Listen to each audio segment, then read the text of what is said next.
ಪ್ರಿಯ ವಿದ್ಯಾರ್ಥಿ ಮಿತ್ರರೇ, economic study circle ಪ್ರಸ್ತುತಪಡಿಸುವ ದ್ವಿತೀಯ PUC ತರಗತಿಗಳಿಗೆ ಆತ್ಮೀಯ ಸ್ವಾಗತ. ವಿದ್ಯಾರ್ಥಿಗಳೇ, ಇದೇ ಮೊದಲು ಬಾರಿಗೆ ನನ್ನ ಚಾನಲ್ಗೆ ಭೇಟಿ ನೀಡ್ತಾ ಇದ್ದರೆ ನನ್ನ ಚಾನಲನ್ನು ಸಬ್ಸ್ಕ್ರೈಬ್ ಮಾಡಿ, ಹಾಗೆ ಪಕ್ಕದಲ್ಲಿರುವಂತಹ ಬೆಲ್ ಐಕಾನ್ ಪ್ರೆಸ್ ಮಾಡಿದರೆ ನಾನು ಅಪ್ಲೋಡ್ ಮಾಡುವ ಅರ್ಥಶಾಸ್ತ್ರ ವಿಷಯದ ವಿವಿಧ ಸಂಚಿಕೆಗಳ ನೋಟಿಫಿಕೇಷನನ್ನು ನೀವೇ ಮೊದಲು ಪಡೆಯಬಹುದಾಗಿದೆ. ಆಸಕ್ತ ವಿದ್ಯಾರ್ಥಿಗಳು ನನ್ನ ಪ್ಲೇಲಿಸ್ಟ್ನಲ್ಲಿ ಹಲವಾರು ಸಂಚಿಕೆಗಳಿವೆ, ಅವುಗಳ ಸದುಪಯೋಗ ಪಡಿಸಿಕೊಳ್ಳಿ. ಕಳೆದ ಸಂಚಿಕೆಗಳಲ್ಲಿ 3ನೇ ಅಧ್ಯಾಯಕ್ಕೆ ಸಂಬಂಧಪಟ್ಟಂತಹ ಉತ್ಪಾದನೆ ಅಂದರೇನು ಎಂಬುದರ ಬಗ್ಗೆ ಸಂಕ್ಷಿಪ್ತವಾಗಿ ಮಾಹಿತಿ ನೀಡಿದ್ದೆ. ಈ ಸಂಚಿಕೆಯಲ್ಲಿಯೂ ಕೂಡ 3ನೇ ಅಧ್ಯಾಯಕ್ಕೆ ಸಂಬಂಧಪಟ್ಟಂತಹ ವಿಷಯವ, ಅದರಲ್ಲೂ ಪ್ರಮುಖವಾಗಿ ಮೊದಲನೇ ಒಂದು ಪಾಯಿಂಟನ್ನು ವಿವರಿಸ್ತಾ ಹೋಗ್ತೇನೆ. ವಿದ್ಯಾರ್ಥಿಗಳು ಗಮನವಿಟ್ಟು ಪೂರ್ತಿಯಾಗಿ ಸಂಚಿಕೆಯನ್ನು ವೀಕ್ಷಿಸಿದರೆ ಹೆಚ್ಚು ಲಾಭದಾಯಕ ಅಂತ ಹೇಳ್ತಾ ಇವತ್ತಿನ ಈ ಸಂಚಿಕೆಯ ಮೇನ್ ವಿಷಯವನ್ನು ವಿವರಿಸಲಿಕ್ಕೆ ಪ್ರಯತ್ನ ಪಡ್ತೇನೆ. ಅದು ಉತ್ಪಾದನಾ ಬಿಂಬಕ ಅಥವಾ ಪ್ರೊಡಕ್ಷನ್ ಫಂಕ್ಷನ್ ಅಂಥೇಳಿ ನಾವು ಇಂಗ್ಲೀಷ್ನಾಗ ಕರೀತೇವೆ. ಈ ಉತ್ಪಾದನಾ ಬಿಂಬಕ ಅನ್ನೋದೇನು ಹೇಳೋದಕ್ಕಿಂತ ಮುಂಚೆ ನಾವು ಅದಕ್ಕೆ ಸಂಬಂಧಪಟ್ಟಂತಹ ಕೆಲವೊಂದಿಷ್ಟು ಅಂಶಗಳನ್ನು ಮೊದಲು ಕಲ್ತಿರಬೇಕು. ವಸ್ತುಗಳ ಉತ್ಪಾದನೆಯಲ್ಲಿ ಉತ್ಪಾದನಾಂಗಗಳಾದಂತಹ ಭೂಮಿ, ಶ್ರಮ, ಬಂಡವಾಳ ಮತ್ತು ಸಂಘಟನೆಗಳು ಅತ್ಯಗತ್ಯವಾಗಿವೆ. ಯಾವುದೇ ಒಂದು ಉತ್ಪಾದನೆ ಅನ್ನೋದು ನಡಿಬೇಕು ಅಂತಂದ್ರೆ ಉತ್ಪಾದನಾಂಗಗಳಾದಂತಹ ಭೂಮಿ, ಶ್ರಮ, ಬಂಡವಾಳ ಮತ್ತು ಸಂಘಟನೆಗಳು ಅವಶ್ಯವಾಗಿರ್ತಾವೆ. ಈ ಉತ್ಪಾದನಾಂಗಗಳನ್ನು ಏನಂತ ಕರೀತಾರೆ ಅರ್ಥಶಾಸ್ತ್ರ ಪರಿಭಾಷೆಯಲ್ಲಿ ಅಂತಂದ್ರೆ ಹೂಡುವಳಿಗಳು ಅಥವಾ ಆಧಾನಗಳು, ಅದನ್ನು ಇಂಗ್ಲೀಷ್ನಾಗ ಇನ್ಪುಟ್ಸ್ ಅಂತ ಹೇಳ್ತೀವಿ, ಅಥವಾ ಉತ್ಪಾದನಾಂಗಗಳು ಅಂತ ಕರಿತೀವಿ. ಅಂದರೆ ಉತ್ಪಾದನೆಯಲ್ಲಿ ತೊಡಗಿಸುವಂತಹ ಈಗೇನು ಭೂಮಿ, ಶ್ರಮ, ಬಂಡವಾಳ ಸಂಘಟನೆಗಳು ಇರ್ತಾವಲ್ಲ, ಅವುಗಳಿಗೆ ಆಧಾನಗಳು ಅಥವಾ ಹೂಡುವಳಿಗಳು ಅಥವಾ ಉತ್ಪಾದನಾಂಗಗಳು ಅಥವಾ ಇಂಗ್ಲೀಷ್ನಾಗ ಇನ್ಪುಟ್ಸ್ ಅಂಥೇಳಿ ಕರೆಯಲಾಗ್ತತಿ. ಅದೇ ಉತ್ಪಾದನೆಯಾದ ವಸ್ತುಗಳ ಭೌತಿಕ ಪ್ರಮಾಣವನ್ನು ಉತ್ಪನ್ನ ಅಥವಾ ಉದಾನ ಔಟ್ಪುಟ್ ಎಂದು ಕರೆಯಲಾಗುತ್ತದೆ. ಉತ್ಪಾದನಾಂಗಗಳನ್ನು ಬಳಸಿ ಉತ್ಪಾದನೆ ಮಾಡಿದಂತಹ ವಸ್ತುಗಳ ಭೌತಿಕ ಪ್ರಮಾಣವನ್ನು ನಾವು ಉತ್ಪನ್ನ ಅಥವಾ ಉದಾನ ಅಥವಾ ಔಟ್ಪುಟ್ ಅಂಥೇಳಿ ಕರೀತೇವೆ. ಈ ಇನ್ಪುಟ್ ಮತ್ತು ಔಟ್ಪುಟ್ಟು ವಿದ್ಯಾರ್ಥಿಗಳಿಗೆ ಬಹಳ ಸುಲಭವಾಗಿ ಅರ್ಥ ಮಾಡಿಸ್ಬೇಕು ಅಂತಂದ್ರೆ, ಈ ಕಂಪ್ಯೂಟರ್ ಯುಗದಲ್ಲಿ ಕೀಬೋರ್ಡ್ ಮೂಲಕ ನಾವು ಟೈಪ್ ಮಾಡಿದಂತಹ ವಿಚಾರಗಳೇನಾಗಿರ್ತಾವೆ, ಇನ್ಪುಟ್ ಕೊಟ್ಟಿರ್ತೇವೆ, ಅದು ಸ್ಕ್ರೀನ್ ಮೇಲೆ ಬಂದಾಗ ಔಟ್ಪುಟ್ ಆಕೈತಿ. ಅದೇ ರೀತಿ ವಸ್ತುಗಳನ್ನು ಉತ್ಪಾದನೆ ಮಾಡಲಿಕ್ಕೆ ಬಳಸಿದಂತಹ ಭೂಮಿ, ಶ್ರಮ, ಬಂಡವಾಳ ಮತ್ತು ಸಂಘಟನೆಗಳು ಇನ್ಪುಟ್ಸ್ ಆದ್ರೆ, ಅವುಗಳನ್ನು ಬಳಸಿ ಉತ್ಪಾದನೆ ಮಾಡಿದಂತಹ ಭೌತಿಕ ಪ್ರಮಾಣದ ಉತ್ಪನ್ನವನ್ನು ನಾವು ಔಟ್ಪುಟ್ ಅಂತಲೂ ಕರೀತೇವೆ. ಇನ್ನು ಈ ಉತ್ಪಾದನಾ ಬಿಂಬಕ ಅಥವಾ ಉತ್ಪಾದನಾ ಬಿಂಬಕವನ್ನು ಹಲವಾರು ಹೆಸರುಗಳಿಂದ ಬಳಸುವಂತಹ ರೂಢಿ ಐತಿ. ಒಬ್ಬೊಬ್ಬ ಪುಸ್ತಕ ಬರಹಗಾರರು ಒಂದೊಂದು ರೀತಿಯಾಗಿ ಬಳಸಿದ್ದನ್ನು ನಾವು ಕಾಣ್ಬೋದು. ವಿದ್ಯಾರ್ಥಿಗಳು ಅದನ್ನು ಕನ್ಫ್ಯೂಷನ್ ಮಾಡ್ಕೋಬೇಡ್ರಿ. ಇಲ್ಲಿ ಯಾವ್ಯಾವ ರೀತಿಯಾಗಿ ಬಳಸ್ತಾರಾ ಅನ್ನೋದನ್ನು ನಾನು ಕೊಟ್ಟೇನೆ. ಉತ್ಪಾದನಾ ಬಿಂಬಕ ಅನ್ನೋದನ್ನು ಉತ್ಪಾದನಾ ಬಿಂಬಕ ಅಥವಾ ಉತ್ಪಾದನಾ ಕಾರ್ಯ ಅಂತಲೂ ಕರೀತಾರೆ, ಅಥವಾ ಉತ್ಪಾದನಾ ಅನುಸರಣೆ ಅಂತ ಹೇಳಿ ಕರೀತಾರೆ. ಅದನ್ನ ಇಂಗ್ಲೀಷ್ನಾಗ ಪ್ರೊಡಕ್ಷನ್ ಫಂಕ್ಷನ್ ಅಂತಲೂ ಕರೀತಾರೆ. ಒಟ್ಟಾರೆಯಾಗಿ ಉತ್ಪಾದನಾ ಬಿಂಬಕ ಅನ್ನೋದನ್ನು 3 ಹೆಸರುಗಳಲ್ಲಿ ಒಂದೇ ಅರ್ಥ ವಿವಿಧವಾಗಿ ಕರೆಯುವಂತಹ ಒಂದು ಪದ್ಧತಿ ಐತಿ. ಉತ್ಪಾದನಾ ಬಿಂಬಕ, ಉತ್ಪಾದನಾ ಕಾರ್ಯ ಅಥವಾ ಉತ್ಪಾದನಾ ಅನುಸರಣೆ, ಇಂಗ್ಲೀಷ್ ಒಳಗೆ ಪ್ರೊಡಕ್ಷನ್ ಫಂಕ್ಷನ್ ಅಂತ ಹೇಳ್ಬಹುದು. ಬನ್ನಿ ಹಾಗಿದ್ರೆ ಈ ಉತ್ಪಾದನಾ ಬಿಂಬಕ ಅಂದ್ರೇನು ಅನ್ನೋದನ್ನು ನಾವು ನೋಡೋಣ. ಈಗೇನು ಉತ್ಪಾದನೆ ಅಂದ್ರೇನು, ಉತ್ಪಾದನೆಯಲ್ಲಿ ತೊಡಗಿಸುವಂತಹ ಉತ್ಪಾದನಾಂಗಗಳು ಮತ್ತು ಅವುಗಳಿಗೇನಂತಾರೆ ಇನ್ಪುಟ್ಸ್ ಅಂಥೇಳಿ, ಮತ್ತು ಆ ಉತ್ಪಾದನೆ ಆದಂತಹ ವಸ್ತು ಭೌತಿಕ ಪ್ರಮಾಣವನ್ನು ಏನಂತಾರ ಅಂತ ತಿಳ್ಕೊಂಡ್ವಿ. ಈಗ ಉತ್ಪಾದನಾ ಬಿಂಬಕ ಅಂದ್ರೆ ಏನು ಅಂತ ನೋಡೋಣ. ಉತ್ಪಾದನಾ ಬಿಂಬಕವು ಆಧಾನಗಳು ಅಂದರೆ ಇನ್ಪುಟ್ಸ್ ಮತ್ತು ಉತ್ಪನ್ನ ಅಂದರೆ ಔಟ್ಪುಟ್ ನಡುವಿನ ಸಂಬಂಧವನ್ನು ಒಂದು ನಿರ್ದಿಷ್ಟ ತಂತ್ರಜ್ಞಾನದಡಿಯಲ್ಲಿ ವಿವರಿಸುತ್ತದೆ. ಅಂದ್ರೆ ಈ ಉತ್ಪಾದನಾ ಬಿಂಬಕ ಅನ್ನೋದು ಆಧಾನಗಳು ಅಥವಾ ಉತ್ಪಾದನಾಂಗಗಳು ಮತ್ತು ಉತ್ಪನ್ನದ ನಡುವಿನ ಸಂಬಂಧವನ್ನು ಒಂದು ನಿರ್ದಿಷ್ಟ ತಂತ್ರಜ್ಞಾನದ ಅಡಿಯಲ್ಲಿ ವಿವರಿಸ್ತತಿ ಅಂತ ನಾವು ಹೇಳ್ಬೋದು. ಅದನ್ನೇ ಒಬ್ಬ ಮಹಾನ್ ಅರ್ಥಶಾಸ್ತ್ರಜ್ಞರ ಮೂಲಕ ಅಂದರೆ ಪ್ರೊಫೆಸರ್ ವಾಟ್ಸನ್ಸ್ ಅವರ ಪ್ರಕಾರ ಹೇಳೋದಾದ್ರೆ, ಉತ್ಪಾದನಾ ಬಿಂಬಕವು ಒಂದು ಉದ್ಯಮ ಘಟಕದ ಭೌತಿಕ ಆಧಾನಗಳು ಮತ್ತು ಭೌತಿಕ ಉತ್ಪನ್ನಗಳ ನಡುವಿನ ಸಂಬಂಧವನ್ನು ವಿವರಿಸುತ್ತದೆ ಅಂಥೇಳಿ. ಇಲ್ಲಿ ನೋಡ್ರಿ ಅವ್ರು ಬಹಳ ಸ್ಪಷ್ಟವಾಗಿ ಕೊಟ್ಟಾರ. ಉತ್ಪಾದನಾ ಬಿಂಬಕವು ಒಂದು ಉದ್ಯಮ ಘಟಕದ ಭೌತಿಕ ಆಧಾನಗಳು ಅಂದ್ರೆ ಆ ಉದ್ಯಮ ಘಟಕದಲ್ಲಿ ಬಳಸಲಾದಂತಹ ಭೌತಿಕ ಆಧಾನಗಳು ಮತ್ತು ಭೌತಿಕ ಉತ್ಪನ್ನಗಳು ಅಂದ್ರೆ ಆ ಉದ್ಯಮ ಘಟಕದಲ್ಲಿ ಉತ್ಪಾದಿಸಲ್ಪಟ್ಟಂತಹ ವಸ್ತುಗಳು ಭೌತಿಕ ಉತ್ಪನ್ನಗಳ ನಡುವಿನ ಸಂಬಂಧವನ್ನು ವಿವರಿಸುವಂತಹದ್ದೇ ಏನಾಗೈತಿ ಅಂತಂದ್ರೆ ಉತ್ಪಾದನಾ ಬಿಂಬಕವಾಗೈತಿ ಅಂಥೇಳಿ ಹೇಳ್ತಾರೆ. ಇದನ್ನ ಇನ್ನೂ ಸರಳೀಕೃತವಾಗಿ ನಾವು ಸರಳ ಅರ್ಥದಲ್ಲಿ ಹೇಳೋದಾದ್ರೆ, ಉತ್ಪಾದನಾ ವಿಧಾನದಲ್ಲಿ ಉತ್ಪಾದನಾಂಗಗಳು ಮತ್ತು ಉತ್ಪಾದನೆಯ ನಡುವೆ ಇರುವ ಸಂಬಂಧಕ್ಕೆ ಉತ್ಪಾದನಾ ಕಾರ್ಯ ಅಥವಾ ಉತ್ಪಾದನಾ ಬಿಂಬಕ ಅಥವಾ ಉತ್ಪಾದನಾ ಅನುಸರಣೆ ಅಂತ ಹೇಳ್ತಾರೆ. ನೋಡ್ರಿ ಸ್ಪಷ್ಟವಾಗಿ ಐತಿ. ಉತ್ಪಾದನಾ ವಿಧಾನದಲ್ಲಿ ಉತ್ಪಾದನಾಂಗಗಳು ಮತ್ತು ಉತ್ಪಾದನೆಯ ಅಂದ್ರೆ ಉತ್ಪನ್ನದ ನಡುವೆ ಇರುವಂತಹ ಸಂಬಂಧವನ್ನು ನಾವು ಏನಂತೇವಿ ಅಂತಂದ್ರೆ ಉತ್ಪಾದನಾ ಬಿಂಬಕ ಅಂತ ಹೇಳ್ತೀವಿ. ನೋಡ್ರಿ ಉತ್ಪಾದನಾ ಬಿಂಬಕ ಏನನ್ನ ವಿವರಿಸ್ತತಿ ಅಂತಂದ್ರೆ ಉತ್ಪಾದನೆಯಲ್ಲಿ ತೊಡಗಿಸುವಂತಹ ಉತ್ಪಾದನಾಂಗಗಳು ಮತ್ತು ಉತ್ಪನ್ನಗಳು ಉತ್ಪಾದನೆಯಿಂದ ಏನು ಅಂತಂದ್ರೆ ಭೌತಿಕವಾಗಿ ಉತ್ಪಾದಿಸಲ್ಪಟ್ಟಂತಹ ಏನು ಪ್ರಮಾಣ ಇರ್ತತಲ್ಲ ಆ ಉತ್ಪನ್ನಗಳ ನಡುವೆ ಒಂದು ಸಂಬಂಧ ಇರ್ತತಿ. ಆ ಸಂಬಂಧವನ್ನು ವಿವರಿಸುವುದೇ ಯಾವುದಾಗೈತಿ ಅಂತಂದ್ರೆ ಉತ್ಪಾದನಾ ಬಿಂಬಕ ಅಂತ ಹೇಳ್ಬೋದು. ಬೇರೆ ರೀತಿಯಲ್ಲಿ ಹೇಳೋದಾದ್ರೆ ಉತ್ಪಾದನಾಂಗಗಳ ಪ್ರಮಾಣ ಮತ್ತು ಉತ್ಪಾದನೆಯ ಪ್ರಮಾಣದ ನಡುವಿನ ಸಂಬಂಧವನ್ನು ಉತ್ಪಾದನಾ ಕಾರ್ಯವು ಸೂಚಿಸುತ್ತದೆ. ಈ ಉತ್ಪಾದನಾಂಗಗಳು ಅಂದರೆ ಉತ್ಪಾದನೆಯು ಉತ್ಪಾದನಾಂಗಗಳ ಕಾರ್ಯವಾಗಿದೆ. ಹೌದಾ? ಅಂದ್ರೆ ಉತ್ಪಾದನೆಯ ಪ್ರಮಾಣವು ಉತ್ಪಾದನೆಯಲ್ಲಿ ಉಪಯೋಗಿಸಿದ ಉತ್ಪಾದನಾಂಗಗಳ ಪ್ರಮಾಣವನ್ನು ಅವಲಂಬಿಸಿದೆ ಅಂತ ಅರ್ಥ. ಅಂದ್ರೆ ಉತ್ಪನ್ನ ಏನನ್ನ ಅವಲಂಬಿಸೈತಿ? ಉತ್ಪಾದನಾಂಗಗಳ ಪ್ರಮಾಣವನ್ನು ಅವಲಂಬಿಸೈತಿ. ಯಾವುದು ಅವಲಂಬಿತ ಯಾವುದು ಸ್ವತಂತ್ರ ಅನ್ನೋದನ್ನು ಸಹಿತ ನಾವು ನೆಕ್ಸ್ಟ್ನಲ್ಲಿ ನೋಡೋಣ. ನೋಡಿ ವಿದ್ಯಾರ್ಥಿಗಳೇ, ಇದನ್ನು ಬೀಜಗಣಿತಾತ್ಮಕವಾಗಿ ಉತ್ಪಾದನಾ ಕಾರ್ಯವನ್ನು ನಾವು ವಿವರಿಸೋದಾದ್ರೆ ಏನು ಅಂತಂದ್ರೆ y is function of r l k o so on ಅಂತ ಹೇಳ್ತೇವೆ. ಅಂದರೆ ಇಲ್ಲಿ ನೀವು ಗಮನಿಸಬೇಕಾದಂಥ ವಿಷಯ ಏನು ಅಂತಂದ್ರೆ y ರೆಫರ್ಸ್ ಟು ಉತ್ಪನ್ನ, r ರೆಫರ್ಸ್ ಟು ಭೂಮಿ. ಅಂದ್ರೆ r ಏನನ್ನ ಹೇಳ್ತತಿ? ಭೂಮಿ ಅನ್ನೋದನ್ನು ಅದು ವಿವರಿಸ್ತತಿ. ಹೌದ್ರಿ? ಇದು ಆರ್ ಏನು? ಭೂಮಿ, ಎಲ್ ಶ್ರಮ ಅಂದ್ರೆ ಲೇಬರು, ಕೆ ಅಂದ್ರೆ ಕ್ಯಾಪಿಟಲ್ ಬಂಡವಾಳ, ಓ ಅಂತಂದ್ರೆ ಆರ್ಗನೈಸೇಷನ್. ಇವು 4 ಉತ್ಪಾದನಾಂಗಗಳು. ಹೌದ್ರಿ? ಇದು ವಾಯ್ ಏನಾಗಿರ್ತತಿ? ಉತ್ಪನ್ನವಾಗಿರ್ತತಿ. ಇದನ್ನು ಈ ಎಫ್ ಅನ್ನೋದೇನು ಅಂತಂದ್ರೆ ಈ ವಾಯ್ ಮತ್ತು ಈ ಉತ್ಪಾದನಾಂಗಗಳು, ವಾಯ್ ಅಂದ್ರೆ ಉತ್ಪನ್ನ, ಈ ಮತ್ತು ಉತ್ಪಾದನಾಂಗಗಳ ನಡುವಿನ ಸಂಬಂಧವನ್ನು ವಿವರಿಸುವಂಥದ್ದಾಗೈತಿ. ಯಾವ ರೀತಿ ಅದು ವಿವರಿಸ್ತತಿ ನೋಡೋಣ. ಇಲ್ಲಿ y ಅನ್ನೋದು ಈಗಾಗಲೇ ಹೇಳ್ದಂಗೆ ಉತ್ಪನ್ನ ಏನಾಗೈತಿ ಅಂತಂದ್ರೆ ಅವಲಂಬಿತ ಚಲಕವಾಗೈತಿ. ಇನ್ನು ಉಳಿದಂತಹ r l k o ಏನು ಭೂಮಿಗೆ ನಾವು ಲ್ಯಾಂಡ್ ಅಂತ ಉಪಯೋಗಿಸ್ಬೋದಾಗಿತ್ತು. ಆರ್ ಅಂತ ಯಾಕೆ ಉಪಯೋಗಿಸ್ಯಾರ ಅಂತಂದ್ರೆ ಭೂಮಿ ಎಲ್ಲ ನೈಸರ್ಗಿಕ ಸಂಪನ್ಮೂಲಗಳನ್ನು ರೆಫರ್ ಮಾಡ್ತತಿ. ನಾವು ಉತ್ಪಾದನಾಂಗಗಳಲ್ಲಿ ಭೂಮಿ ಅಂತ ಹೇಳಿದಾಗ ಬರೀ ಭೂಮಿ ಜಾಗ ಅಂತಲ್ಲ, ಭೂಮಿಯಲ್ಲಿ ಸಿಗುವಂಥ ಎಲ್ಲ ನೈಸರ್ಗಿಕ ಅಂಶಗಳನ್ನು ಅದು ರೆಫರ್ ಮಾಡೋದ್ರಿಂದ ನಾವಿಲ್ಲೇ ರಿಸೋರ್ಸಸ್ ಅನ್ನೋ ಅರ್ಥದಾಗ ಆರ್ ಅಂತ ತಗೊಂಡೇವಿ. ಆರ್ ಅಂತಂದ್ರೆ ಭೂಮಿ, ಎಲ್ ಅಂತಂದ್ರೆ ಶ್ರಮ, ಕೆ ಅಂತಂದ್ರೆ ಬಂಡವಾಳ, ಓ ಅಂತಂದ್ರೆ ಆರ್ಗನೈಸೇಷನ್. ಇವಿಷ್ಟು ಏನು ಅಂತಂದ್ರೆ ಆಧಾನ ಅಥವಾ ಉತ್ಪಾದನಾಂಗಗಳು. ಇವು ಸ್ವತಂತ್ರ ಚಲಕಗಳು.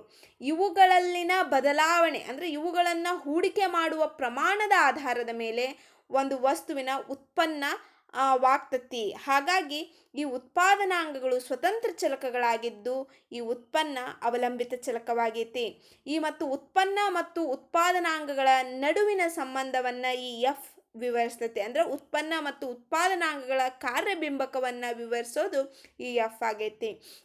ನೋಡಿ, ನಮ್ಮ ಅಧ್ಯಯನ ವಿಧಾನಕ್ಕೆ ಸುಲಭ ಆಗಲಿ ಅಂಥೇಳಿ ಈ ಬೀಜಗಣಿತದ ಸೂತ್ರವನ್ನು ನಾವು ಅಂದರೆ ಇಲ್ಲಿ ಹಲವಾರು ಉತ್ಪಾದನಾಂಗಗಳನ್ನು ನಾವು ಹೆಸರಿಸ್ತಾ ಹೋಗ್ಬೋದು.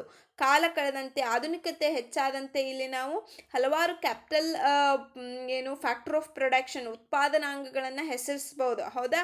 ಅವುಗಳನ್ನೆಲ್ಲ ಬಳಸ್ಕೊಂಡು ಒಂದು ಎಕ್ಸ್ ವಸ್ತುವನ್ನು ಅಥವಾ ವಾಯ್ ವಸ್ತುವನ್ನು ಉತ್ಪಾದನೆ ಮಾಡ್ತೇವೆ ಅಂಥೇಳಿ.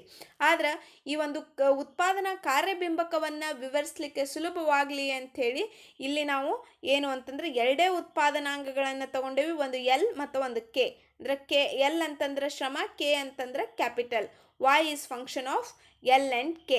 ಇದನ್ನು ನಾವು ಸಹಾಯವನ್ನು ಇಟ್ಟುಕೊಂಡು ಏನು ಅಂತಂದ್ರೆ ಒಂದು ಉದಾಹರಣೆಯ ಮೂಲಕ ಉತ್ಪಾದನಾ ಬಿಂಬಕ ಅಂದ್ರೇನು ಅನ್ನೋದನ್ನು ನಾವು ನೋಡೋಣ. ಅದಕ್ಕೂ ಮೊದಲು ಉತ್ಪಾದನಾಂಗಗಳ ಬಗ್ಗೆ ಇನ್ನೊಂದಿಷ್ಟು ಮಾಹಿತಿಯನ್ನು ವಿದ್ಯಾರ್ಥಿಗಳು ಪಡೆದುಕೊಳ್ಬೇಕು. ಉತ್ಪಾದನಾಂಗಗಳಲ್ಲಿ ಎರಡು ವಿಧ. ಒಂದು ಸ್ಥಿರ ಉತ್ಪಾದನಾಂಗಗಳು, ಮತ್ತೊಂದು ಬದಲಾಗುವ ಉತ್ಪಾದನಾಂಗಗಳು. ಸ್ಥಿರ ಉತ್ಪಾದನಾಂಗಗಳಲ್ಲಿ ಪ್ರಮುಖವಾಗಿ ಬರೋದು ಯಾವುದು ಅಂತಂದ್ರೆ ಭೂಮಿ. ಯಾವುದು ನಮಗೆ ಇಮಿಡಿಯೇಟಾಗಿ ಎಕ್ಸ್ಟೆನ್ಷನ್ ಮಾಡೋಕ್ಕೆ ಸಾಧ್ಯ ಇರಂಗಿಲ್ಲೋ ಅಂತಹ ಒಂದು ಉತ್ಪಾದನಾಂಗಗಳನ್ನ ನಾವು ಸ್ಥಿರ ಉತ್ಪಾದನಾಂಗಗಳು ಅಂತ ಹೇಳ್ತೇವೆ. ಇನ್ನು ಬದಲಾಗುವ ಉತ್ಪಾದನಾಂಗಗಳಿಗೆ ನಾವು ಹೆಸರಿಸಬೇಕಾದ್ರೆ ಶ್ರಮ, ಬಂಡವಾಳ, ಸಂಘಟನೆ ಇವು ಬದಲಾಗುವ ಉತ್ಪಾದನಾಂಗಗಳಾಗಿರ್ತಾವು. ಹೌದಾ? ಈ ಉತ್ಪಾದನಾ ಬಿಂಬಕವು ಉತ್ಪಾದನೆಯನ್ನು ಹೆಚ್ಚಿಸಲು ಯಾವ ಪ್ರಮಾಣದಲ್ಲಿ ಉತ್ಪಾದನಾಂಗಗಳನ್ನು ಸಂಯೋಜಿಸಬೇಕು ಎಂಬುದನ್ನು ತಿಳಿಸುತ್ತದೆ. ನೋಡ್ರಿ, ನೆನ್ಪಿಟ್ಕೋರಿ, ಇವು ಭೂಮಿ, ಶ್ರಮ, ಬಂಡವಾಳ ಮತ್ತು ಸಂಘಟನೆಗಳು ಉತ್ಪಾದನಾಂಗಗಳಾದರೆ ಈ ಉತ್ಪಾದನಾ ಬಿಂಬಕವು ಏನನ್ನು ವಿವರಿಸ್ತತಿ ಅಂತಂದ್ರೆ ಉತ್ಪಾದನೆಯನ್ನು ಹೆಚ್ಚಿಸಲು, ಅಂದರೆ ಉತ್ಪನ್ನದ ಪ್ರಮಾಣವನ್ನು ಹೆಚ್ಚಿಸಲು ಯಾವ ಪ್ರಮಾಣದಲ್ಲಿ ಉತ್ಪಾದನಾಂಗಗಳನ್ನು ಇರುವಂತಹ 4 ಉತ್ಪಾದನಾಂಗಗಳಲ್ಲಿ ಆ ಉತ್ಪಾದನಾಂಗಗಳನ್ನು ಯಾವ ಪ್ರಮಾಣದಲ್ಲಿ ಉತ್ಪಾದನಾಂಗಗಳನ್ನು ಸಂಯೋಜಿಸಬೇಕು ಎಂಬುದನ್ನು ವಿವರಿಸೋದು ಏನಾಗೈತಿ ಅಂತಂದ್ರೆ ಉತ್ಪಾದನಾ ಬಿಂಬಕವಾಗೈತಿ ಅಂತ ಹೇಳ್ಬೋದು. ಈ ಉತ್ಪಾದನಾ ಬಿಂಬಕವನ್ನು ಒಂದು ಸರಳ ಉದಾಹರಣೆಯ ಕೋಷ್ಟಕದ ಮೂಲಕ ನಾವು ಅರ್ಥ ಮಾಡ್ಕೊಳ್ಳೋಣ. ಉತ್ಪಾದನಾ ಬಿಂಬಕದ ಕೋಷ್ಟಕ. ಹೌದಾ ವಿದ್ಯಾರ್ಥಿಗಳೇ, ಸರಿಯಾಗಿ ಈ ಒಂದು ಅಂಶವನ್ನು ಅರ್ಥೈಸಲು ನಾ ಈಗಾಗಲೇ ಹೇಳ್ದಂಗೆ ಈ ಒಂದು ಕೋಷ್ಟಕವನ್ನು ನಿಮಗೆ ಅರ್ಥೈಸಲಿಕ್ಕೆ ಕೇವಲ 2 ಉತ್ಪಾದನಾಂಗಗಳನ್ನು ಇಲ್ಲಿ ನಾವು ಉದಾಹರಣೆಯಲ್ಲಿ ತಗೊಂಡೇವೆ. ಒಂದು ಬಂಡವಾಳ, ಮತ್ತೊಂದು ಶ್ರಮ. ಬಂಡವಾಳ 10,000 ರೂಗಳಲ್ಲಿ, ಶ್ರಮ ಘಟಕಗಳಲ್ಲೈತಿ, ಉತ್ಪನ್ನವು ಘಟಕಗಳಲ್ಲೈತಿ. ಇಲ್ಲಿ 5 ಉತ್ಪಾದನಾಂಗಗಳ 5 ಸಂಯೋಜನೆಗಳನ್ನು ನಾವು ನೋಡ್ತೇವೆ. ಅಂದರೆ ಈ 2 ಉತ್ಪಾದನಾಂಗಗಳ ಸೇರಿದಂತಹ 5 ಸಂಯೋಜನೆಗಳು. ಎ ಸಂಯೋಜನೆಯಲ್ಲಿ ಯಾವುದೇ ರೀತಿಯಾದಂಥ ಉತ್ಪಾದನಾಂಗಗಳಿಲ್ಲ ಮತ್ತು ಉತ್ಪನ್ನವೂ ಇಲ್ಲ. ಬಿ ಸಂಯೋಜನೆಯಲ್ಲಿ 10,000 ಬಂಡವಾಳ, 2 ಯೂನಿಟ್ಟು ಶ್ರಮವನ್ನು ನಾವು ಬಳಕೆ ಮಾಡಿಕೊಂಡಾಗ 20 ಯೂನಿಟ್ಟು ಉತ್ಪನ್ನವನ್ನು ಉತ್ಪಾದನೆ ಮಾಡ್ತಾರೆ. ಅದೇ ಸಿ ಸಂಯೋಜನೆಯಲ್ಲಿ 2 ಯೂನಿಟ್ಟು 20,000 ಬಂಡವಾಳವನ್ನು ಬಳಸ್ಕೊಂಡಾಗ 4 ಶ್ರಮ ಘಟಕಗಳನ್ನು ಬಳಸ್ಕೊಂಡಾಗ 44 ಏನು ಅಂತಂದ್ರೆ ವಸ್ತುಗಳನ್ನು, ಉತ್ಪನ್ನಗಳನ್ನು ಉತ್ಪಾದನೆ ಮಾಡ್ತಾರೆ. ಹೀಗೆ ಮುಂದುವರಿಯುತ್ತಾ ಏನು ಅಂತಂದ್ರೆ ಆಧಾನಗಳು ಮತ್ತು ಉತ್ಪನ್ನಗಳ ನಡುವಿನ ತಾಂತ್ರಿಕ ಸಂಬಂಧವನ್ನು ಈ ಒಂದು ಉತ್ಪಾದನಾ ಬಿಂಬಕವು ವಿವರಿಸ್ತತಿ. ಅಂದರೆ ಈ ಕೋಷ್ಟಕದಲ್ಲಿ ನಮಗೆ ಸ್ಪಷ್ಟವಾಗಿ ತಿಳಿಯೋದೇನು ಅಂತಂದ್ರೆ ನಿರ್ದಿಷ್ಟವಾದ ಉತ್ಪಾದನಾಂಗಗಳ ಸಂಯೋಜನೆಯನ್ನು ಮತ್ತು ಅದಕ್ಕನುಗುಣವಾದಂತಹ ಉತ್ಪನ್ನದ ಮಟ್ಟವನ್ನು ಇದು ತೋರಿಸ್ತತಿ. ನೋಡ್ರಿ, ಇಲ್ಲಿ ನಿರ್ದಿಷ್ಟ ಪ್ರಮಾಣದ 2 ಉತ್ಪಾದನಾಂಗಗಳ ಸಂಯೋಜನೆ, ಈ 2 4 ಅಂದರೆ ಈ 2 ಯೂನಿಟ್ಟು ಬಂಡವಾಳ ಅಂದರೆ 20,000 ಬಂಡವಾಳ, 4 ಯೂನಿಟ್ ಲೇಬರನ್ನು ನಾವು ಇನ್ವೆಸ್ಟ್ ಮಾಡಿದ್ವಿ ಅಂತಂದ್ರೆ 44 ಉತ್ಪನ್ನಗಳನ್ನು ಉತ್ಪಾದನೆ ಮಾಡಬಹುದು. ಅಂದ್ರೆ ಈ ಉತ್ಪಾದನಾಂಗಗಳು ಮತ್ತು ಉತ್ಪನ್ನದ ಒಂದು ಪ್ರಮಾಣದ ನಡುವಿನ ಸಂಬಂಧ, ತಾಂತ್ರಿಕ ಸಂಬಂಧವನ್ನು ವಿವರಿಸೋದೇನಾಗೈತಿ ಅಂತಂದ್ರೆ ಉತ್ಪಾದನಾ ಬಿಂಬಕ ಆಗೈತಿ ಅಂತ ನಾವು ಹೇಳ್ಬೋದು. ಅಂದ್ರೆ ಆಧಾನ ಮತ್ತು ಉತ್ಪನ್ನಗಳ ನಡುವಿನ ತಾಂತ್ರಿಕ ಸಂಬಂಧ ವಿವರಿಸುವಂತಹ ಅಂಶವೇ ಉತ್ಪಾದನಾಂಗ ಅನ್ನೋದು. ಈ ಒಂದು ಸರಳ ಕೋಷ್ಟಕದಿಂದ ನಮಗೆ ತಿಳಿದು ಬಂದಂತಹ ವಿಷಯವೇನು ಅಂತಂದ್ರೆ ಒಂದು ಉತ್ಪಾದನಾ ಬಿಂಬಕವು ಆಧಾನ ಮತ್ತು ಉತ್ಪನ್ನಗಳ ನಡುವಿನ ನಿಖರವಾದ ಸಂಬಂಧವನ್ನು ತಿಳಿಸ್ತತಿ. ಎರಡನೇದ್ದು, ಉತ್ಪಾದನಾ ಕಾರ್ಯವು ಒಂದು ನಿರ್ದಿಷ್ಟ ಅವಧಿಗೆ ಸಂಬಂಧಿಸಿದೆ. ಏನು ಉತ್ಪಾದನಾ ಕಾರ್ಯ ಅನ್ನೋದು ಒಂದು ನಿರ್ದಿಷ್ಟ ಅವಧಿಗೆ ಸಂಬಂಧಿಸಿದಂಥದ್ದು ಅನ್ನೋದು ನಮಗೆ ಅರ್ಥ ಆಕೈತಿ. ಇನ್ನು ಕೋಷ್ಟಕದಲ್ಲಿ ಕಾಣುವಂತೆ ನಿರ್ದಿಷ್ಟ ಕಾಲಾವಧಿಯಲ್ಲಿ ತಂತ್ರಜ್ಞಾನದ ಸ್ಥಿತಿಯಲ್ಲಿ ವ್ಯತ್ಯಾಸಗಳಿರುವುದಿಲ್ಲ. ಅಂದ್ರೆ ಬರೀ ಕೇವಲ ಬಂಡವಾಳ ಮತ್ತು ಶ್ರಮವನ್ನು ಮಾತ್ರ ಹೆಚ್ಚಿಸ್ತಾ ಹೋಗ್ತಾರೆ. ಅದರಲ್ಲಿ ಯಾವುದೇ ರೀತಿ ತಂತ್ರಜ್ಞಾನಗಳ ವ್ಯತ್ಯಾಸವಿಲ್ಲದೆ ನಿರ್ದಿಷ್ಟ ಕಾಲಾವಧಿಯಲ್ಲಿ ಒಂದೇ ಸ್ಥಿತಿಯಲ್ಲಿ ಉತ್ಪಾದನೆ ಮಾಡುವಂತಹ ವಿವಿಧ ಸಂಯೋಜನೆಗಳಲ್ಲಿ ಎಷ್ಟರ ಮಟ್ಟಿಗೆ ಉತ್ಪನ್ನ ಬರ್ತತಿ ಅನ್ನೋದನ್ನು ಕೋಷ್ಟಕದಲ್ಲಿ ತೋರಿಸ್ಯಾರ. ಇನ್ನು ಮೂರನೇದು ಹೇಳೋದಾದ್ರೆ ಉತ್ಪಾದನಾ ವಿಧಾನದಲ್ಲಿ ಅತ್ಯಂತ ದಕ್ಷವಾದ ಉತ್ಪಾದನಾ ತಂತ್ರವನ್ನು ಬಳಸಲಾಗುತ್ತದೆ. ದಕ್ಷವಾದ ಉತ್ಪಾದನಾ ತಂತ್ರ ಅಂತಂದ್ರೆ ಈಗ ಫಾರ್ ಎಕ್ಸಾಂಪಲ್ ಈ ಕೋಷ್ಟಕವನ್ನು ಮತ್ತೊಮ್ಮೆ ನಿಮಗೆ ತೋರಿಸ್ತೇನೆ ನಾನು. ಈ ಕೋಷ್ಟಕದಲ್ಲಿ ನೋಡ್ರಿ, ಸಿ ಸಂಯೋಜನೆಯಲ್ಲಿ 20,000 ಬಂಡವಾಳ ಮತ್ತು 4 ಶ್ರಮಶಕ್ತಿಯನ್ನು ಬಳಸಿ 4 ಘಟಕ ಶ್ರಮಶಕ್ತಿಯನ್ನು ಬಳಸಿ 44 ಉತ್ಪನ್ನಗಳನ್ನು ಉತ್ಪಾದನೆ ಮಾಡ್ತಾರೆ. ಇದು ದಕ್ಷವಾದಂಥ ಉತ್ಪಾದನೆ. ಅಂದರೆ ಈ 20,000 ಮತ್ತು 4 ಶ್ರಮವನ್ನು ಬಳಸಿ ಇದಕ್ಕಿಂತಲೂ ಹೆಚ್ಚಿನ ಪ್ರಮಾಣದ ಉತ್ಪನ್ನಗಳನ್ನು ಉತ್ಪಾದನೆ ಮಾಡಲಿಕ್ಕೆ ಸಾಧ್ಯನೇ ಇಲ್ಲ. ಇದು ಹೈಯೆಸ್ಟ್ ಪಾಯಿಂಟ್ ಆಫ್ ಪ್ರೊಡಕ್ಷನ್, ದಕ್ಷವಾದಂಥ ಎಫಿಷಿಯೆಂಟ್ ಆದಂಥ ಉತ್ಪನ್ನದ ಪ್ರಮಾಣ ಅನ್ನೋದನ್ನ ಇಲ್ಲೇ ವಿವರಿಸ್ತಾರ. ಹಾಗಾಗಿ ಏನು ಅಂತಂದ್ರೆ ಉತ್ಪಾದನಾ ವಿಧಾನದಲ್ಲಿ ಅತ್ಯಂತ ದಕ್ಷವಾದ ಉತ್ಪಾದನಾ ತಂತ್ರವನ್ನು ಉತ್ಪಾದನಾ ಬಿಂಬಕ ವಿವರಿಸ್ತತಿ ಅನ್ನೋದು. ಇನ್ನು ಉತ್ಪಾದನಾಂಗಗಳನ್ನು ವಿಭಜಿಸಿ ಉತ್ಪಾದನೆಯಲ್ಲಿ ತೊಡಗಿಸಲು ಸಾಧ್ಯವಿರುತ್ತದೆ. ಈ ಉತ್ಪಾದನಾಂಗಗಳನ್ನು ವಿಭಜನೆ ಮಾಡಿ ನಾವು ಏನು ಅಂತಂದ್ರೆ ಉತ್ಪಾದನಾ ಕಾರ್ಯದಲ್ಲಿ ತೊಡಗಿಸಬಹುದು. ಈ ಎಲ್ಲ ಅಂಶಗಳು ನಮಗೆ ಹೆಚ್ಚು ಸ್ಪಷ್ಟತೆಯನ್ನು ನೀಡುವಂಥದ್ದು. ಅದ್ರ ಜೊತೆಗೆ ಇನ್ನೊಂದು ಕೋಷ್ಟಕದ ಉದಾಹರಣೆಯ ಮೂಲಕ ಇನ್ನೊಂದಿಷ್ಟು ಕೆಲವು ಅಂಶಗಳನ್ನು ನಾವು ಕಾಣ್ಕೊಳ್ಬಹುದು. ನೋಡೋಣ ಬನ್ನಿ ಆ ಕೋಷ್ಟಕವನ್ನು. ಇಲ್ಲಿ ನೋಡಿ ವಿದ್ಯಾರ್ಥಿಗಳೇ, ಮತ್ತೊಂದು ಪ್ರಮುಖವಾದಂತಹ ಕೋಷ್ಟಕವನ್ನು ನಾನು ಇಲ್ಲಿ ಉತ್ಪಾದನಾ ಬಿಂಬಕಕ್ಕೆ ಸಂಬಂಧಪಟ್ಟಂತಹ ಕೋಷ್ಟಕವನ್ನು ನೀಡ್ತಾ ಇದ್ದೇನೆ. ಇಲ್ಲಿ ಉತ್ಪಾದನಾಂಗಗಳದಾವು, ಒಂದು ಬಂಡವಾಳ ಮತ್ತೊಂದು ಶ್ರಮ. ಈ ಒಂದು ಮಧ್ಯದಲ್ಲಿ ಏನು ಅಂತಂದ್ರೆ ಉತ್ಪನ್ನದ ಪ್ರಮಾಣ. ಇಲ್ಲಿ ಬಂಡವಾಳವನ್ನು ಏರಿಸ್ತಾ ಹೋಗ್ಯಾರ, ಇಲ್ಲಿ ಶ್ರಮವನ್ನು ಏರಿಸ್ತಾ ಹೋಗ್ಯಾರ. ಯಾವಾಗ ಶ್ರಮ ಮತ್ತು ಬಂಡವಾಳ ಶೂನ್ಯವಾಗಿತ್ತೋ ಆವಾಗ ಉತ್ಪನ್ನವು ಶೂನ್ಯವಾಗೈತಿ. ಅಷ್ಟೇ ಅಲ್ಲದೆ ಈಗ ಫಾರ್ ಎಕ್ಸಾಂಪಲ್ಲು ಶ್ರಮಶಕ್ತಿ ಶೂನ್ಯನ ಐತಿ ಅಂತ ಅನ್ಕರ್ರಿ, ಬಂಡವಾಳ ಹೆಚ್ಚಾಗ್ತಾ ಹೋಗೈತಿ 1, 2, 3, 4, 5 ಅಂತ. ಅಂದ್ರೆ ಶ್ರಮ 0ನ ಐತಿ, ಬಟ್ ಬಂಡವಾಳ ಹೆಚ್ಚಾಗ್ತಾ ಹೋಗೈತಿ. ಆದ್ರೆ ಉತ್ಪಾದನೆ ಅದರಿಂದ ಹೆಚ್ಚಾಗೈತನ್ರಿ ಇಲ್ಲ, ಅವಾಗೂ ಏನಾಗೈತಿ, ಶೂನ್ಯವಾಗೈತಿ. ಅದನ್ನು ನಾವು ಈಗ ಉಲ್ಟಾ ನೋಡೋಣ.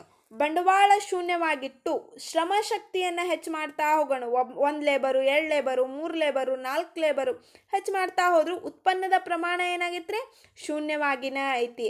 ಅಂದ್ರೆ ಈ ಕೋಷ್ಟಕ ನಮಗೆ ಏನು ವಿವರಿಸ್ತತಿ ಅಂತಂದ್ರೆ, 2 ಉತ್ಪಾದನಾಂಗಗಳು ಶೂನ್ಯವಾಗಿದ್ರೂ ಉತ್ಪನ್ನ ಶೂನ್ಯವಾಗೈತಿ. 2 ಉತ್ಪಾದನಾಂಗಗಳಲ್ಲಿ ಯಾವುದೇ ಒಂದು ಉತ್ಪಾದನಾಂಗ ಶೂನ್ಯವಾಗಿದ್ದರೂ ಅದರ ಉತ್ಪನ್ನ ಏನಾಗಿರ್ತತಿ, ಶೂನ್ಯವಾಗಿರ್ತದೆ. ಒಂದು ವೇಳೆ ಶ್ರಮಶಕ್ತಿಯನ್ನು ಶೂನ್ಯವಾಗಿರಿಸಿ ಬಂಡವಾಳ ಹೆಚ್ಚು ಮಾಡಿದರೂ ಉತ್ಪನ್ನ ಶೂನ್ಯವಾಗಿರ್ತತಿ. ಒಂದು ವೇಳೆ ಬಂಡವಾಳವನ್ನು ಶೂನ್ಯವಾಗಿಸಿ ಶ್ರಮಶಕ್ತಿಯನ್ನು ಹೆಚ್ಚಿಸಿದರೂ ಏನಾಗೈತಿ, ಉತ್ಪನ್ನ ಶೂನ್ಯವಾಗಿರ್ತತಿ. ಇದರ ಅರ್ಥ ಏನು ಅಂತಂದ್ರೆ ಉತ್ಪಾದನಾ ಪ್ರಕ್ರಿಯೆಯಲ್ಲಿ ಮುಖ್ಯವಾಗಿ 2 ಆಧಾನಗಳ ಅಥವಾ 2 ಉತ್ಪಾದನಾಂಗಗಳ ಅವಶ್ಯಕತೆ ಐತಿ ಅಂತ ಅರ್ಥ. ಒಂದು ಶ್ರಮಶಕ್ತಿ, ಒಂದು ಬಂಡವಾಳ ಬಳಸಿದಾಗ ಒಂದು ಉತ್ಪನ್ನವನ್ನು ಉತ್ಪಾದಿಸಬಹುದು. ಹೌದಾ? ಹೆಂಗೆ ಶ್ರಮಶಕ್ತಿಯನ್ನು ಹೆಚ್ಚಿಸ್ತಾ ಹೋದಂತೆ ಒಂದು ಬಂಡವಾಳವನ್ನು ಇಟ್ಟರೆ ಒಂದು ರೀತಿಯಾದಂಥ ಉತ್ಪನ್ನದ ಪ್ರಮಾಣ. ಹೌದಾ? ಹಾಗೆ ಶ್ರಮಶಕ್ತಿ ಒಂದಿದ್ದು ಬಂಡವಾಳ ಹೆಚ್ಚುತ್ತಾ ಹೋದರೆ ಮತ್ತೊಂದು ರೀತಿಯಾದಂಥ ಉತ್ಪನ್ನದ ಪ್ರಮಾಣ ನಮಗೆ ಒದಗಿ ಬರ್ತತಿ. ಹೌದಾ? ಇಲ್ಲಿ ಉತ್ಪನ್ನದ ಪ್ರಮಾಣವನ್ನು ನಾವು ನೋಡ್ತೇವೆ. ಇಲ್ಲಿ ಕೆಲವೊಂದಿಷ್ಟು ಕಡೆ ನಾನು ಮಾರ್ಕ್ ಮಾಡೇನೆ 10 10 10. ಅಂದ್ರೆ ಇಲ್ಲಿ 3 ಉತ್ಪಾದನಾ ಸಂಯೋಜನೆಗಳು ಏನು, ಫಾರ್ ಎಕ್ಸಾಂಪಲ್ 4 ಯೂನಿಟ್ ಆಫ್ ಶ್ರಮ, 1 ಯೂನಿಟ್ ಆಫ್ ಬಂಡವಾಳನೂ ಕೂಡ 10 ಯೂನಿಟ್ನಷ್ಟು ಏನು ಉತ್ಪನ್ನವನ್ನು ಮಾಡ್ತತಿ. ಮತ್ತು ಇನ್ನೊಂದು ಸಂಯೋಜನೆ 2 ಯೂನಿಟ್ನಷ್ಟು ಶ್ರಮ ಮತ್ತು 2 ಯೂನಿಟ್ನಷ್ಟು ಬಂಡವಾಳ, ಅದು ಕೂಡ 10 ಯೂನಿಟ್ ಉತ್ಪನ್ನವನ್ನು ಮಾಡ್ತತಿ. ಮತ್ತೊಂದು ಸಂಯೋಜನೆ 1 ಶ್ರಮ 4 ಬಂಡವಾಳ, ಅದು ಕೂಡ ಏನು ಅಂತಂದ್ರೆ 10 ವಸ್ತುಗಳನ್ನು ಉತ್ಪಾದನೆ ಮಾಡ್ತತಿ. ಅಂದ್ರೆ ಈ 3 ಸಂಯೋಜನೆಗಳು ಏನಾಗ್ಯಾವು ಅಂತಂದ್ರೆ 10 10 10 ಯೂನಿಟ್ನಷ್ಟು ಉತ್ಪನ್ನವನ್ನು ಮಾಡ್ತಾವು. ಹಾಗಿದ್ರೆ ಉತ್ಪಾದಕ ಯಾವ ಸಂಯೋಜನೆಯನ್ನು ಆಯ್ಕೆ ಮಾಡ್ಕೊಳ್ತಾನ? ಶ್ರಮಶಕ್ತಿ 4 1 ಬಂಡವಾಳನೋ, ಅಥವಾ 2 2 ಅಂದರೆ ಶ್ರಮ 2 ಬಂಡವಾಳ 2ನೋ, ಅಥವಾ ಶ್ರಮ 1 ಬಂಡವಾಳ 4, ಯಾವುದನ್ನು ಆಯ್ಕೆ ಮಾಡ್ಕೋತಾನ? ಯಾವುದನ್ನು ಆಯ್ಕೆ ಮಾಡ್ಕೊಂಡ್ರು ಅವಂಗೆ ಸಿಗುವಂಥ ಉತ್ಪನ್ನದ ಪ್ರಮಾಣ ಎಷ್ಟು ರೀ? 10 ಐತಿ. ಹಂಗಂದ್ರೆ ಅವ ಎದನ್ನು ಮಾಡ್ಕೋತಾನ ಅನ್ನೋದು ವಿದ್ಯಾರ್ಥಿಗಳಿಗೆ ಒಂದು ಪ್ರಶ್ನಾರ್ಥಕ ಚಿಹ್ನೆ ಆಗ್ಬೋದು. ಅವನು ಎದನ್ನು ಮಾಡ್ಕೋತಾನ ಅಂತಂದ್ರೆ ಯಾವ ಸಂಯೋಜನೆ ಅವನಿಗೆ ಲಾಭದಾಯಕವಾಗಿರ್ತತೋ, ಅಂದ್ರೆ ಕಡಿಮೆ ಖರ್ಚಿನಲ್ಲಿ ಹೂಡಿಕೆ ಮಾಡಿ 10 ಯೂನಿಟನ್ನು ಮಾಡಲಿಕ್ಕೆ ಸಾಧ್ಯ ಆಯಿತೋ ಆ ಸಂಯೋಜನೆಯನ್ನು ಆಯ್ಕೆ ಮಾಡ್ಕೋತಾನ. ಈ 10ರದ್ದು ಹೆಂಗೆ ಉದಾಹರಣೆ ಕೊಟ್ಟೇನಲ್ಲ ಹಂಗೆ 50ರದ್ದು ಇಲ್ಲೈತಿ, ವಿದ್ಯಾರ್ಥಿಗಳು ಗಮನಿಸ್ಬೋದು. ಈಗೇನು ನಾ ಕೋಷ್ಟಕದಲ್ಲಿ ವಿವರಿಸಿದ್ನೋ ಅದೇ ಅಂಶಗಳನ್ನು ನಾನಿಲ್ಲಿ ನಿಮಗೆ ನೋಟ್ಸ್ ಗತೆ ರಿಟರ್ನ್ ಒಳಗೆ ಕೊಟ್ಟೇನಿ. ವಿದ್ಯಾರ್ಥಿಗಳು ಅದನ್ನು ಒಂದ್ಸಲ ಗಮನಿಸಬೇಕು. ಉತ್ಪಾದನೆಗೆ 2 ಆಧಾನಗಳು ಅವಶ್ಯವಾಗಿದೆ. ನಾನು ಮೊದಲೇ ಹೇಳಿದೆ, ಯಾವುದೇ ಒಂದು ಆಧಾನ ಶೂನ್ಯವಾಗಿದ್ದರೂ ಉತ್ಪಾದನಾ ಪ್ರಮಾಣ ಶೂನ್ಯವಾಗಿರ್ತದೆ. ಹಾಗಾಗಿ ಉತ್ಪಾದನೆಗೆ 2 ಆಧಾನಗಳು ಅವಶ್ಯವಾಗಿದೆ. ಎರಡನೇದು, ಯಾವುದೇ ಒಂದು ಆಧಾನವು ಶೂನ್ಯವಾದರೆ ಯಾವುದೇ ಉತ್ಪಾದನೆ ಉಂಟಾಗುವುದಿಲ್ಲ. ಇದನ್ನು ಸಹಿತ ನಾ ಈಗಾಗಲೇ ವಿವರಿಸೇನೆ.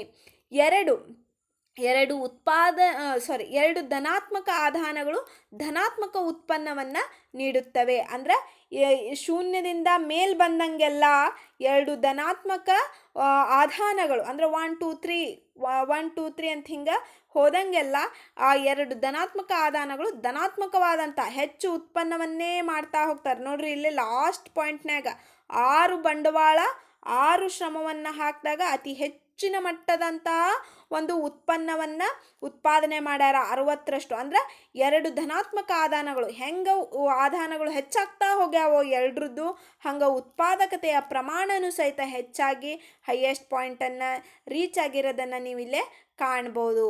ಮತ್ತು ಕೊನೆಯದಾಗಿ, ನಾವು ಯಾವುದೇ ಆಧಾನದ ಮಟ್ಟ ಹೆಚ್ಚಿಸಿದಂತೆ ಉತ್ಪನ್ನವು ಹೆಚ್ಚಾಗುತ್ತದೆ. ನಾವು ಬಂಡವಾಳ ಹೆಚ್ಚಿಸಿದ್ರೆ ಉತ್ಪನ್ನ ಹೆಚ್ಚಾಕತಿ, ಶ್ರಮಾನ ಹೆಚ್ಚಿಸಿದ್ರೆ ಉತ್ಪನ್ನ ಹೆಚ್ಚಾಕತಿ ಅಂತಿಲ್ಲ. ಯಾವುದೇ ಆಧಾನವನ್ನು ಹೆಚ್ಚಿಸಿದ್ರೂ ಉತ್ಪಾದನೆ ಹೆಚ್ಚಾಕತಿ. ಆದ್ರೆ ಉತ್ಪಾದಕ ಏನು ಗಮನಿಸ್ತಾನ ಅಂತಂದ್ರೆ ಯಾವುದನ್ನು ಹೆಚ್ಚಿಸೋದ್ರಿಂದ ಹೆಚ್ಚು ಲಾಭದಾಯಕವಾದಂಥ ಉತ್ಪನ್ನ ನಮಗೆ ಪ್ರಮಾಣ ಸಿಗ್ತತಿ ಮತ್ತು ಅದರಿಂದ ಲಾಭ ಸಿಗ್ತತಿ ಅನ್ನೋದನ್ನು ವಿಚಾರ ಮಾಡಿ ಸಂಯೋಜನೆಗಳನ್ನು ಆಯ್ಕೆ ಮಾಡ್ಕೊಳ್ತಾನ ಅಂತ ಹೇಳ್ಬೋದು. ಒಟ್ಟಾರೆಯಾಗಿ ಈ ಉತ್ಪಾದನಾ ಬಿಂಬಕ ಅಂತಂದ್ರೆ ಉತ್ಪಾದನಾಂಗ ಮತ್ತು ಉತ್ಪನ್ನಗಳ ನಡುವಿನ ಕ್ರಿಯಾತ್ಮಕ ಅಥವಾ ಕಾರ್ಯಾತ್ಮಕ ಒಂದು ಸಂಬಂಧವನ್ನು ವಿವರಿಸುವಂತಹ ಪರಿಕಲ್ಪನೆ ಅಂತ ಹೇಳ್ಬೋದು. ಮತ್ತೊಮ್ಮೆ ರಿಪೀಟ್ ಮಾಡ್ತೇನೆ, ಉತ್ಪಾದನಾ ಬಿಂಬಕವೆಂದರೆ ಆಧಾನ ಮತ್ತು ಉತ್ಪನ್ನಗಳ ನಡುವಿನ ನಿಖರವಾದಂತಹ ಸಂಬಂಧವನ್ನು, ಅದು ಕ್ರಿಯಾತ್ಮಕವಾದಂತಹ ಸಂಬಂಧವನ್ನು ವಿವರಿಸುವಂತಹ ಪರಿಕಲ್ಪನೆಯಾಗೈತಿ. ಇದನ್ನು ಬಹಳಷ್ಟು ಗಮನವಿಟ್ಟು ವಿದ್ಯಾರ್ಥಿಗಳು ಆಲಿಸಬೇಕು. ಕಾರಣ ಇಷ್ಟ, ಮುಂದಿನ ಕಾನ್ಸೆಪ್ಟ್ಗಳಿಗೆ ಇದು ಒಂದು ರೀತಿಯಾದಂತಹ ಮೂಲಭೂತ ಕಾನ್ಸೆಪ್ಟ್ ಆಗೈತಿ. ವಿದ್ಯಾರ್ಥಿಗಳೇ, ಇದಿಷ್ಟು ಉತ್ಪಾದನಾ ಬಿಂಬಕದ ಕುರಿತಾದಂತಹ ಸಂಕ್ಷಿಪ್ತ ಮಾಹಿತಿ. ಈ ಸಂಚಿಕೆಯಲ್ಲಿ ನಾನು ಉತ್ಪಾದನೆಗೆ ಸಂಬಂಧಪಟ್ಟ ಹಲವಾರು ಮೂಲ ಪರಿಕಲ್ಪನೆಗಳ ಬಗ್ಗೆ ಚರ್ಚಿಸಲು ಪ್ರಯತ್ನಿಸಿದ್ದೇನೆ. ಈ ಪ್ರಯತ್ನ ಇಷ್ಟ ಆದರೆ ಲೈಕ್ ಮಾಡಿ ಮತ್ತು ನಿಮ್ಮ ಸ್ನೇಹಿತರೊಂದಿಗೆ ಈ ಮಾಹಿತಿಯನ್ನು ಹಂಚಿಕೊಳ್ಳಿ. ಏನಾದರೂ ವಿಷಯದ ಕುರಿತು ಗೊಂದಲಗಳಿದ್ದರೆ ಕಾಮೆಂಟ್ ಮಾಡಿ. ಮುಂದಿನ ಸಂಚಿಕೆಯಲ್ಲಿ ಮತ್ತೊಂದು ವಿಷಯದೊಂದಿಗೆ ನಿಮ್ಮೊಂದಿಗೆ ನಾನು ಸಿಗ್ತೇನೆ. ಅಲ್ಲಿವರೆಗೂ ಧನ್ಯವಾದಗಳು.